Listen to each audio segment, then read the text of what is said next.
การเฮ็ดสวนมักเผ็ดเฮาก็สิได้เริ่มจากการไถดินตากไว้ให้แห้งประมาณ2อาทิตย์เพื่อฆ่าเชื้อพยาธิที่อยู่ในดินบางชนิดหลังจากดินแห้งแล้วเฮาก็มาฝักปั่นให้หมุนตามความเหมาะสมหลังจากปั่นดินให้หมุนแล้วเฮาก็สามารถไถยกห้องให้เป็นนานได้เลยสำหรับสวนเฮาจะเฮ็ดระยะห่างระหว่างนานประมาณ150ซนติเมตรหลังจากไถเฮ็ดเป็นนานเรียบร้อยแล้วเฮาก็สิได้ใส่คนมาเก็บรายละเอียดแต่ละนานเพราะว่ารถไถของทางสวนเฮาเป็นแบบเดินตามเลยไถนานออกมาบ่งามปานใดขั้นตอนนี้จะยากและใช้เวลาดนทางสวนเฮาเลยหาคนมาช่วยเฮ็ดก็แม่นสาวน้อยแถวบ้านเฮานี่แหละเนื้อที่ทั้งหมดของสวนนี้ก็สิประมาณ 1,800 ตารางเมตรใช้เวลาเฮ็ดไปประมาณ1 มื้อเต็มๆเลยหลังจากเฮ็ดนานเรียบร้อยเฮาก็มาวางท่อน้ำหยดต่อเลยสุดนี้ทางสวนเฮาใส่ท่อน้ำหยดระยะกว้าง30ซนติเมตรเมื่อวางท่อน้ำหยดเรียบร้อยแล้วเฮาก็เอาท่อใหญ่หรือเอิ้นว่าท่อประธานมาวางไว้ส้นนานเพื่อต่อเข้ากับท่อน้ำหยดได้เลยวิธีต่อท่อน้ำหยดเข้ากับท่อประธานทางสวนเฮาสิใส่สว่านแบตเตอรี่เบื่อหัวสว่านแม่น16 มิลก็เจาะเข้าไปแบบนี้เลยเนาะ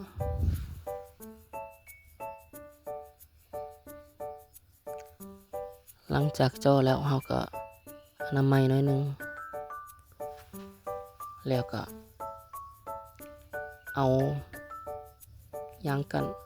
มายัดใส่หูนี่จากนั้นก็เอาวาล์วเปิดปิดยัดเข้าไปตามรัง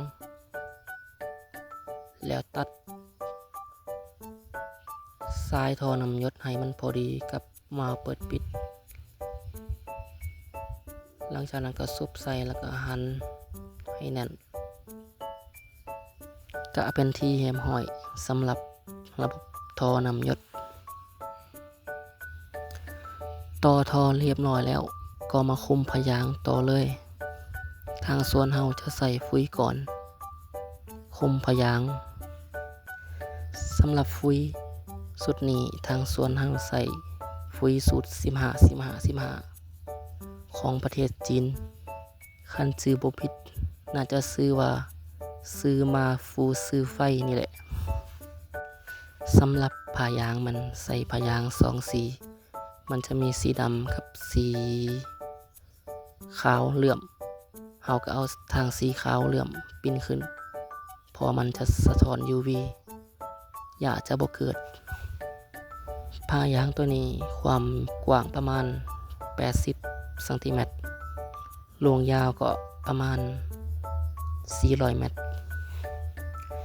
ราคานี่ประมาณ 300,000 ปลายต่อก่อนี่แหละ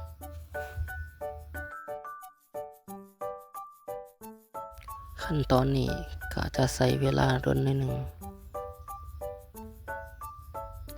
เมื่อคุมพยางเรียบร้อยแล้วเฮาก็เริ่มปลูกได้เลยสุดนี้ทางสวนเฮาจะปลูกแถวเดียวต่อนานระยะห่างก็ประมาณ60ซนติเมตรสำหรับปีนี้แม่นแนวพันธุ์จะแก่หลายเพราะว่าฝนตกหลาย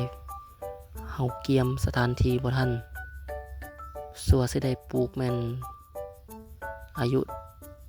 เบี้ยมักเพชรฮอด3 เดือนพุ่นเลยก็บ่ฮู้ว่าสิรอดหรือตายคือกันถ้าเบิ่งนำกันเลยเนาะ ตอนปลูกนี้เบิ่งก็คือสิปลูกง่ายๆแต่ความจริงก็เจ็บแอวหลายอยู่เด้อสภาพเบี้ยมักเพชรตอนปลูกก็ประมาณนี้เลยต้นเหลืองแล้วก็เริ่มโทรมหลายแล้วบางต้นก็เริ่มตายหลังจากปลูกแล้วก็ประมาณนี้เลย